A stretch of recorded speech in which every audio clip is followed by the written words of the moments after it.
Hey guys, what's going on, and welcome back to the channel.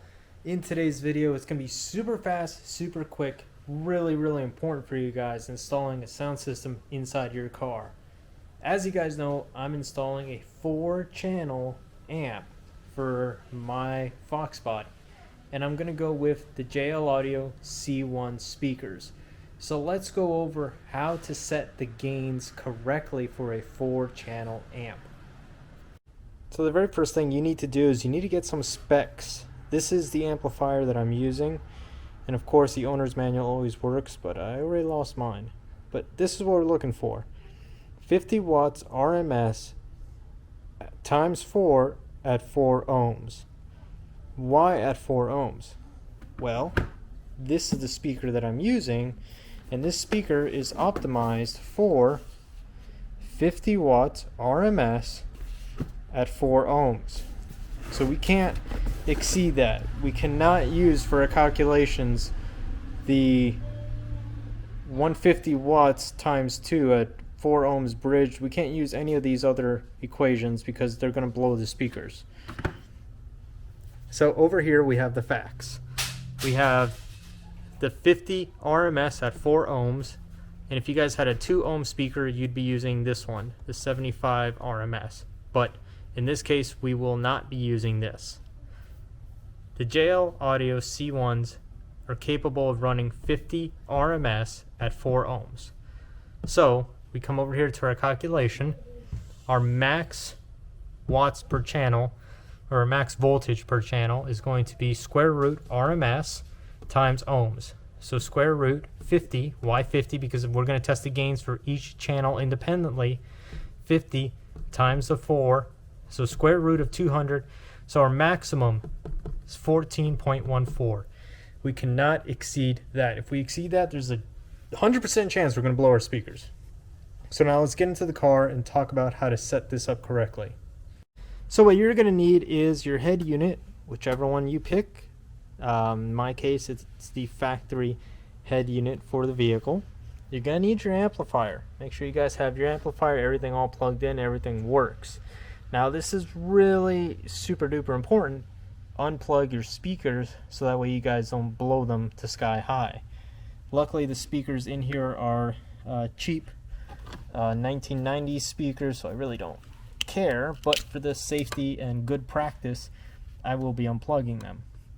Now before you run the test, you need to make sure you have something capable of sending a frequency through this at the lowest crossover level. In this case, that's found right here.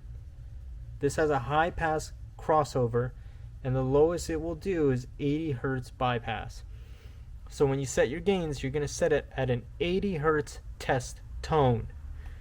So we got a transmitter. In this case, it's a Bluetooth cassette. We got the keys for the car. We're going to go ahead, we're going to turn it on. Or in this case, we're just going to turn it over so that way you guys can hear what I'm saying. Insert the cassette into the head unit and then turn it on. Now you guys are going to want to go to 75% of the maximum that the wheel will go. You can do this to 100% if you want. If you feel like you guys will never memorize that, hey, I should not exceed 75, then set your gains to 100. So in my case, 75 is way over here. That will be 75. 100 is over here, so that means that if somebody ever gets into my car and they crank it all the way up to 100, it'll blow all the speakers. So if we want, we could set it up there for safety precautions. Now the next thing you're going to need is a multimeter.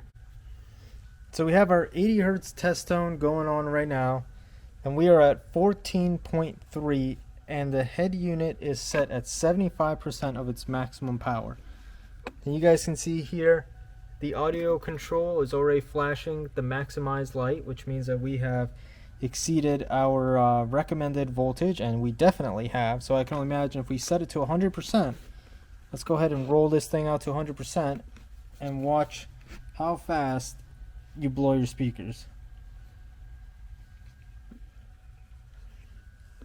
So there it is at 100%.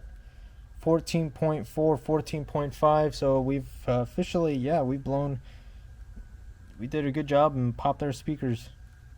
You guys can see it went straight to 0. That just means that the source frequency stopped playing. So we'll go ahead and retest that. So it's going to start playing right now. Rolling all the way up, 14.3, 14.5, 14.4. And then we got to scale this thing back to 14.1.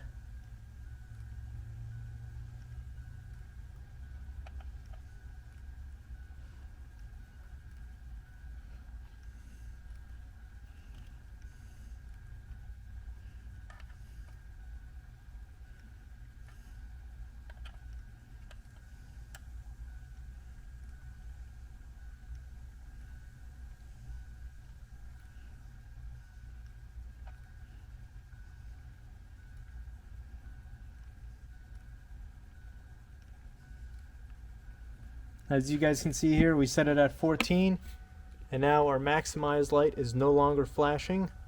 That means that our gains have been properly set, and I actually set them up to the maximum level in case I get some idiot that decides to go inside of my car and ratchet it all the way up to 100. So now we're going to check the rear speakers, make sure that they are set correctly to the right gain. Go ahead and run the frequency again. Just remember, you guys want to check each channel. They're all supposed to be at 14.1. You can see the rear one's already flashing. That means that it's off. Of course it is off. So let's go ahead and check channel number 4. We're getting 14.4.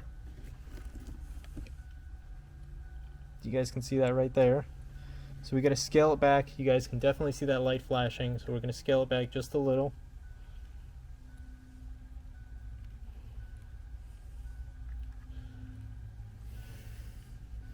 So there we go.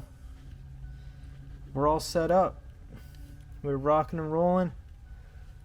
Everything is set correctly. So now even if somebody gets into my car and they turn up the speakers all the way, we'll be okay. You'll be able to run it very quickly before I slap the person in the face. So that's how you guys set the gains correctly using a multimeter. If you guys don't have a multimeter, the audio control will do it for you with the flashing maximized light. That's what makes this amplifier that much better than other ones. They take a lot of time and a lot of effort to make it easy for you guys to set it up so you guys don't blow your stuff. Also, a great little trick you guys can do is get a little sticker or get something. I put a little mark right there where 75% is. You guys can see that faint little line right there. That's pretty much as high as I should ever go with the head unit volume. Now, of course, this doesn't take into account distortion or take into account anything else, but that's how you guys set up your gains on a multi-channel amplifier. You guys will check each channel, every single one, make sure that they are all correct. So there's the negative, there's a positive, and you'll work your way through. If your multimeter, you don't set the negative here and the positive here because you guys will read a 0. You want to set them per channel. Check each one independently. And once everything is good to go, you're done. Button this up, put the cover over it if you guys want, or if you guys want to always leave it exposed so you guys can see the flashing lights, that's fine. Just slide it onto the back. And that's it, guys. I really hope you guys enjoyed this video, and I hope it taught you guys how easy it is to set up your gains correctly using a multimeter. This is super fast, super easy, and it keeps your gear from blowing up. There's nothing worse than spending all this time, all this money installing your stuff, and then you ratchet up your speakers to 1 million and the whole thing goes bye-bye. If you guys enjoy this content, please subscribe to the channel and hit the like button, and also hit the bell notification if you guys want to see what's going on with this Fox body. I know that there's a lot of Fox body channels out there, but I don't think any of them really do car stereo like this. So I'll catch you guys next time. Take care.